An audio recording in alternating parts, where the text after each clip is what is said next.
All right, all right. What's going on, everybody? Welcome back to the Coffee Q&A. It's another week here on the Coffee Q&A. I'm Jay, your host. And on this show, this live stream, we do pretty much daily live streams, Monday through Friday at 10 a.m. Eastern, where we talk about coffee things and any kind of questions and answers you might have. How y'all doing? Sorry, it took a little bit longer. I got a little bit distracted and suddenly realized that, oh my gosh, it's 10:03. Let me get online. So what are we talking about today? Today, we're talking about this book that I ordered. And I thought I'd share it with you. A couple years back, I got a book called, what was it called? Oh, no, not that book. I'm thinking. Anyway, it's a book by a guy named Craig Maud. Craig is a writer that's based out of Japan. And what he did a few years ago during the pandemic is he decided to take this 600-kilometer journey or 1,000-kilometer journey walking along the Nakasendo Trail. So pretty much all across Honshu, the main island, he's walking in search of pizza toast. Evidently, he grew up eating pizza toast when he was young and loves pizza toast. And if you're not too familiar, pizza toast is basically the Japanese shokupan bread with ketchup and mozzarella and some vegetables and some pepperoni, and they bake it in a toaster oven.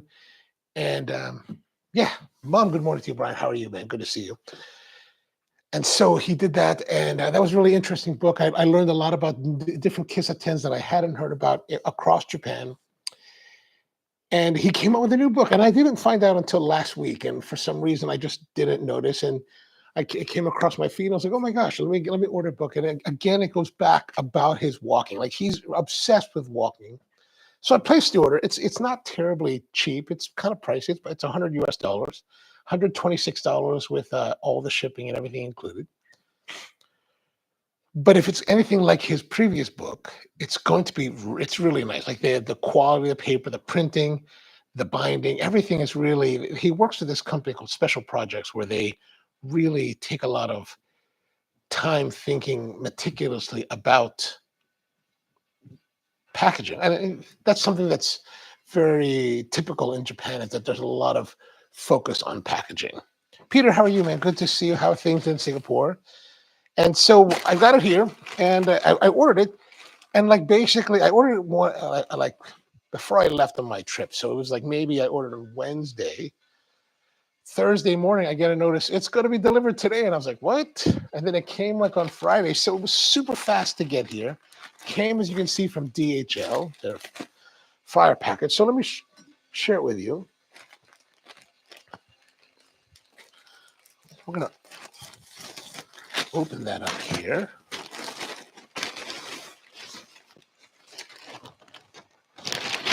Okay, good. Let me zoom out a little bit. Well, that's too much. All right, so as you can see, the company that he works with called Special Projects. So this is the box that they're shipping it in. A little pull tab here, so you can just pull it down. And oh, that doesn't work too well. Just gonna pop that open.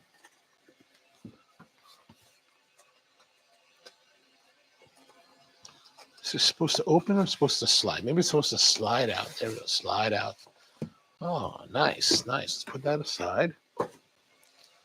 So we got a little bit of a card here, a little postcard. A picture of one of the kissatens that he's gone to visit, I'm sure. As you can see, one of the things Craig does, he does a lot of photography as he's traveling around, and he takes really nice pictures of different, whatever he's seeing, whoever he's visiting. But as you can see here in this image, one of these really old school style kissatens. You can always tell the kissatens because they have these type of vinyl covered red chairs that are really kind of low slung. So this is just a card, right? There's a few cards. These are picture cards. So here's one. Does it say who? No. Another one. Really nice quality printing here. I was going to say this is from a train, but actually that's not a train.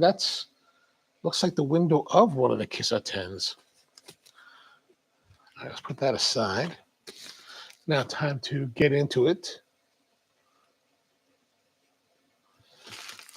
Let's. This is the thing about me. Like especially when I was younger,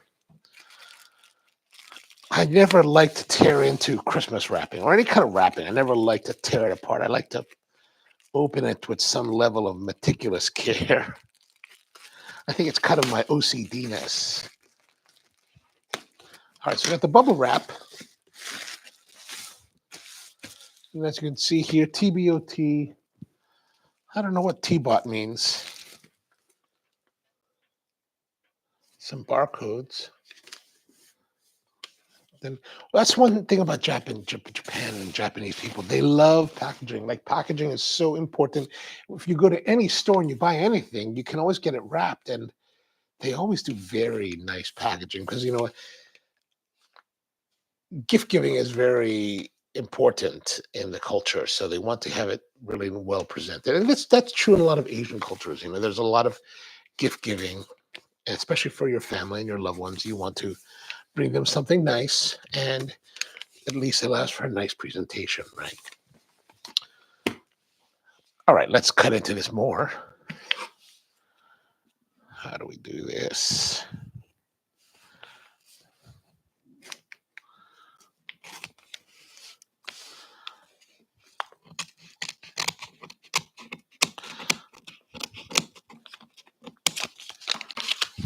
That's what I was thinking. I was wondering if I was going to cut into that.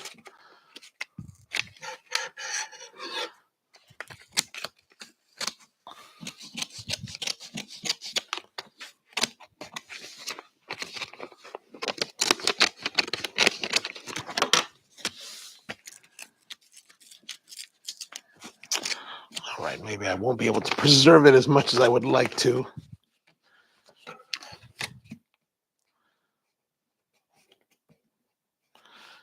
I'm not using the best tools for this. If I keep doing that, I'm just going to damage the book. So that's not what we want. Peter says, after watching your Bangkok video, I'm going to get some Ecuador green tea. Oh, nice. Yeah, definitely very, very nice coffee from Ecuador. I think that was from Pepe Gijon, right? Okay, so here it is. This is the book. It's called Things Become Other Things. But before we get into this, let's brew some coffee so we have a little bit of coffee to enjoy while we work while we have a look through the book. So what I'm going to do is I'm going to make a little bit of, because it is a book where he visits Kissaten, let's do a little bit of the Kissa style brewing. So we're going to take this scale and we're going to brew up, we need to tear that out. We need 18 grams of coffee. Oops. 18 grams. There we go. 18.1 grams. Perfect. Now, this little AWS scale, I bought this back in 2011, and it's a really nice scale. It's super cheap. It was like $14 on Amazon. Not terribly expensive. It has a 2,000 gram resolution. 2,000 gram capacity, right? You can see that there.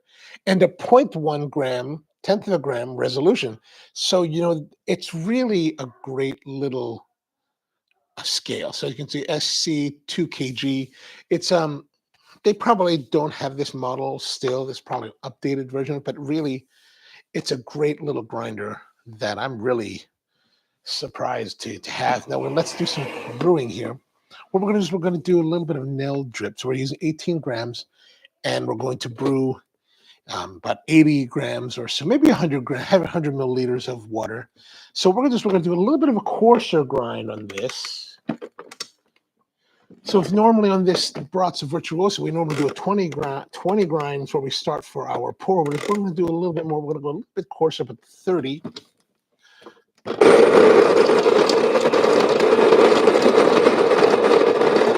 I see there's still some coffee left over.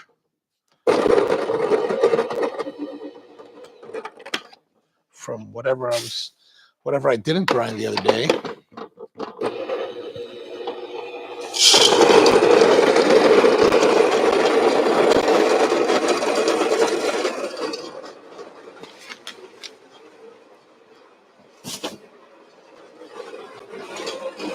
Really just need to throw stuff away, otherwise The trash can's here, but I got a recycle bin over there. So now, as you recall, we have our nail dripper, which is nail meaning flannel dripper. So this is cotton flannel. And this particular one is the Hario version. The Hario is, fine enough. It's got the wood handle, and it works well. It works well. And I'm using the pouring. I don't know what this actually. I really should be looking this up. I don't know what this is called. This is a tin line copper brewing pot that I got from Cafe de l'Ombre years ago. They have this made for them, and they sell them at their shops. It's not terribly cheap. It's kind of expensive. And I had I've been eyeing it for many years as I was going there or so. And every year I go and I'm like, I would like to buy that. And we're talking, it's like $300. And I was like, oh. So finally I went there and I had, that was it like maybe 2018, I think it was, or 2019. One of those 2 years I was there and I did have extra cash that I brought just for it. And I was like, all right, I'm going to buy it. And I gave it to Fujihiko-san, and I was like, I want to buy this. So it's finally like my final collection of Lombre items. So we're going to take this and we're going to make sure that as we look at the filter, the filter, the seam, the sewed seam is on the outside. Why do they want on the outside? I honestly don't know. I don't know. There's only so much that a gaijin like myself can glean in visits on each trip, and there's so many questions that it's a little bit difficult. Plus, especially if you don't speak the language very well. I don't speak Japanese very well. Mine is very, very rudimentary. I studied in college, but now it's extremely rudimentary. All right, so we've got this here. We're going to put that, just shake it out so it's nice and level.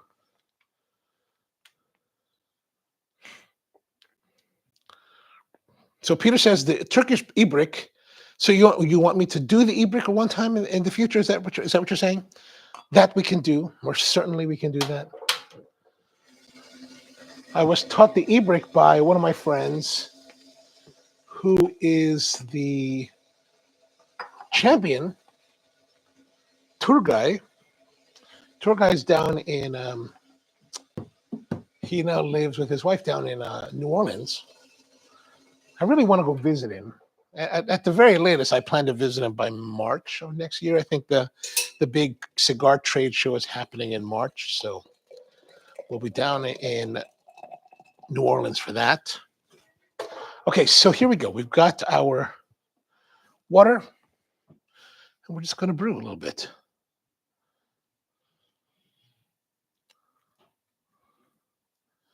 Go for some saturation. Now, here's where my technique deviates from Fujihiko-san, is that what he does, he will pour, right? And his control of the pour comes from the hand that he's holding this with. I think he actually holds it with his right hand and pours with the left. Let me try that. So basically, he's controlling the stream. The way that he gets, I direct the water like this with the spout. He directs the water with the brewing hand, right? So as you can see, like this is what he'll do. I probably should just try doing that more. But since most of my brewing is with stationary objects, this is not something. Oh, actually, that's a little bit better.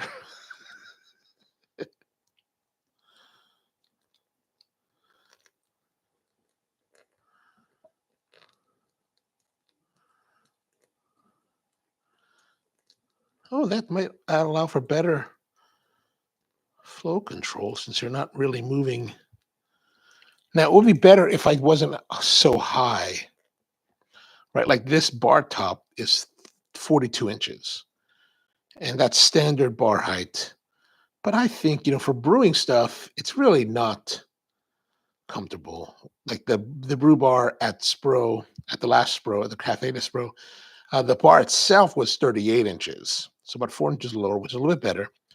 But we actually brewed the coffees at 30 inches. A little bit more. We're going to do the 80 mils.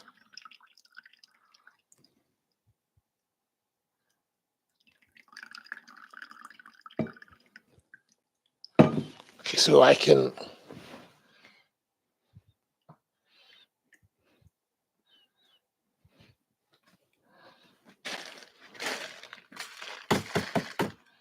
knock that out. All right, so we just stopped there at 80 milliliters. Put the old water back.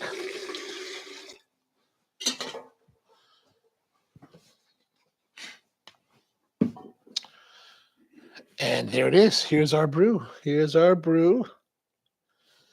The nice thing about this brewer, I mentioned this on previous live streams where we did this, there's actually hash marks here that show me what the volume is. And I'm sure I said this before, but years ago, over years of watching Fujihiko-san brewing his coffee, and he would always pull it away, and I was like, wow, how do you do that? Like I was watching him, I would watch him every time, and he's always pulling it away, and I'm like, well, the volume is always the same. Like, how does he do that? And so finally I asked his apprentice, Nakanishi, and I was like, Nakanishi, how does he know? Like, there's no scales. And he's like, oh, there's these little hashtags here. And I was like, oh gosh, all right. So we're going to use this two-way cup here. This is something made in Hong Kong by the guys there, where it's got two shapes of rims, and the rims will place, like this is the slopey side, straight side, slopey side, straight side. These rims will place the coffee on different points of your palate.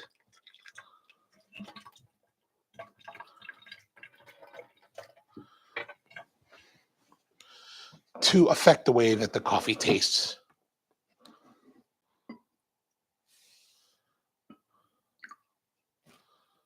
Nice.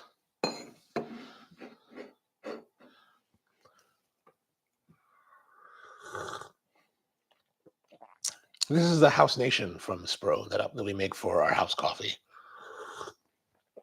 Just a little something to sip while we review this book. So this is what's called, the book is called Things Become Other Things. Let me zoom out again a little bit. Whoa. This lens is like, the zoom control is very sticky. Sorry about that.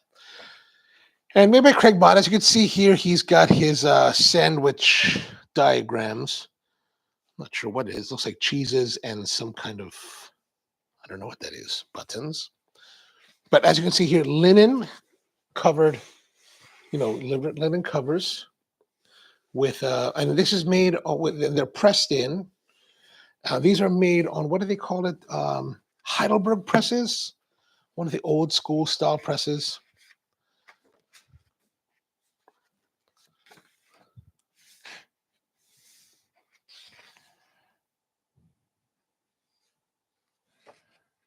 Oh, here's, so he places a little bit of, let's look at his first entry.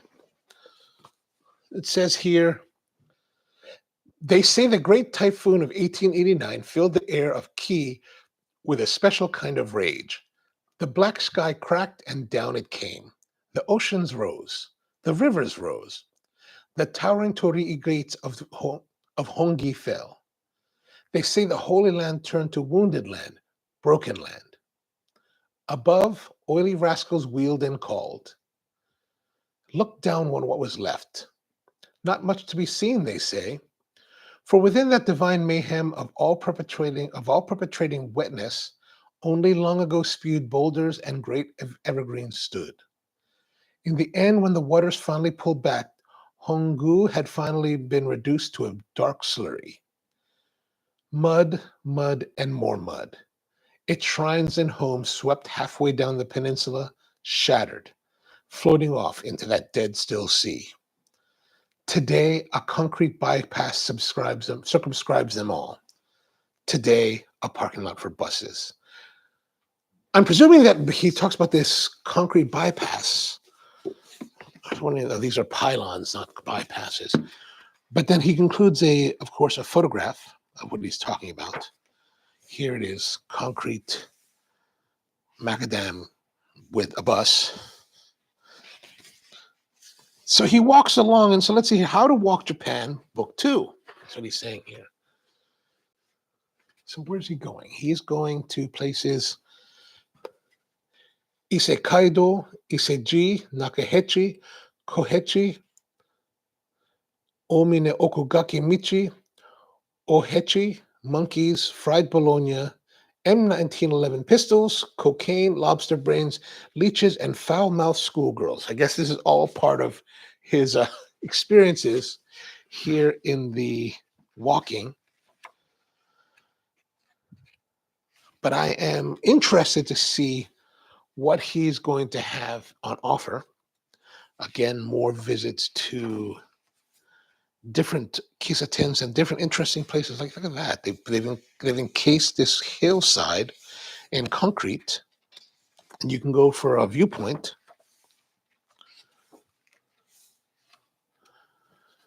Interesting trees.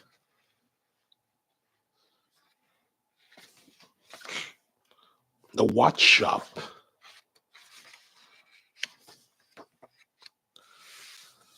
Like you can see here, the binding. Really nice quality paper.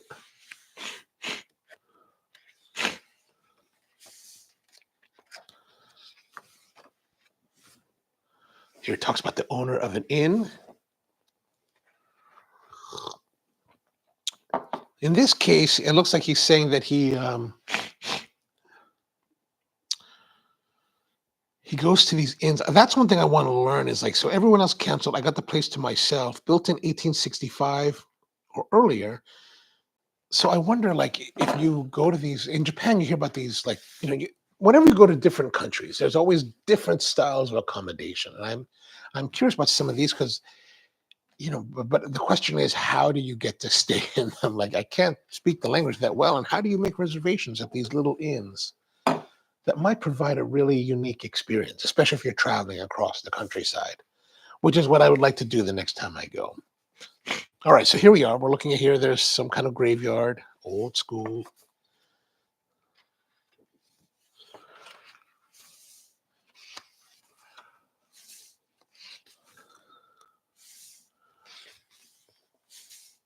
So interesting stuff. Interesting stuff. Let's go skip through it a little bit faster. Look for some interesting things that might be more coffee related, because it says in the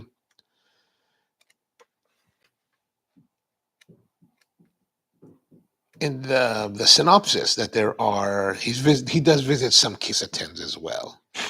But one of the things that he finds as he walks across Japan, like this is a great illustration. This is a town called Owase, and as it says, Owase is shrinking. I walk its streets thinking about these still living here. This is one thing that he gets to do while he is on these walking trips. He really gets into towns and really gets to see towns from a very up close and personal experience where, like a lot of towns in Japan are being abandoned as generations get older and the younger people move away to seek different fortunes in larger metropolitan areas or outside the country. A lot of towns are left to decay and rot. And it's interesting to see a lot of this from Craig's perspective, because he gets to, and because he's walking, he's on foot. Everything is very up close and personal. So I think that's one of the really interesting things about what he does. Like here, you can see some of the aging.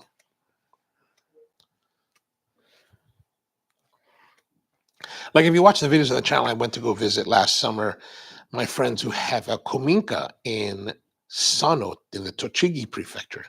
Now they work, of course, in Tokyo during the week, and then they come to their house in Sano on the weekend, and they've done a wonderful job rebuilding it or restoring it and making it and modernizing it. It's really a beautiful, beautiful place.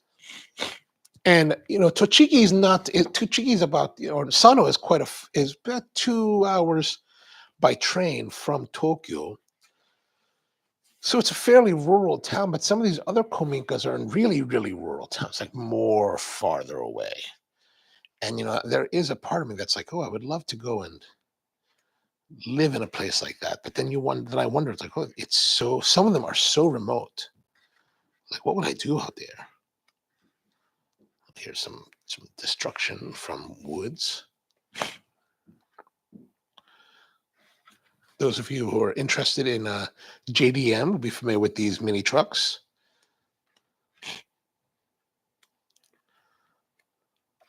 Oh, this is where it changes. There's another side of it upside down. Huh. That's interesting. Or is this just an error in printing?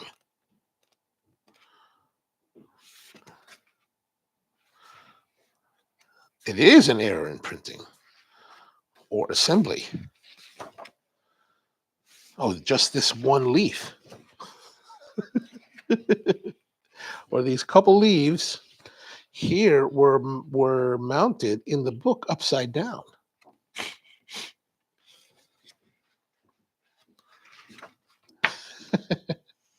All right. So it's not. That's interesting. Oh, look at that. Just empty hotels. Kissa.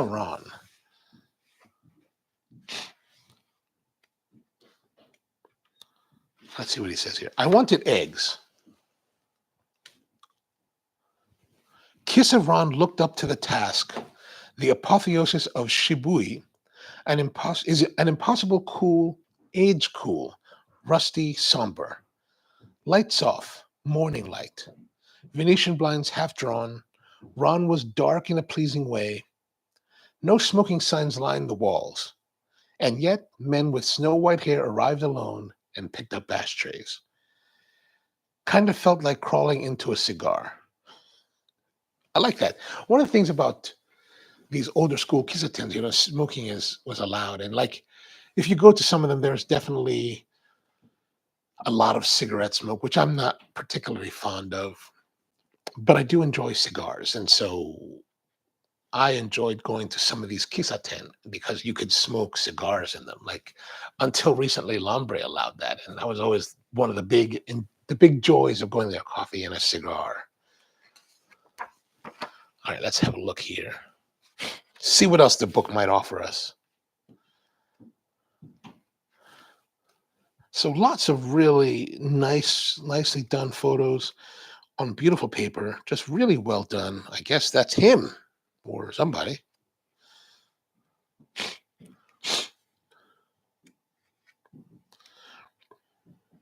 This feels like there's a lot more to read than the previous book. So I'm excited. I'm excited to read it, to get into it. This is the kind of thing where you just kind of, oh, so here it is. And these are all the pictures. And then I guess he lists all the dates that he shot them. So some from 2019, 2022. And then, of course, he always provides a map. This is where he went. This is where he walked. So closer to Osaka, Kyoto. That's a lot of walking. It's a lot of walking.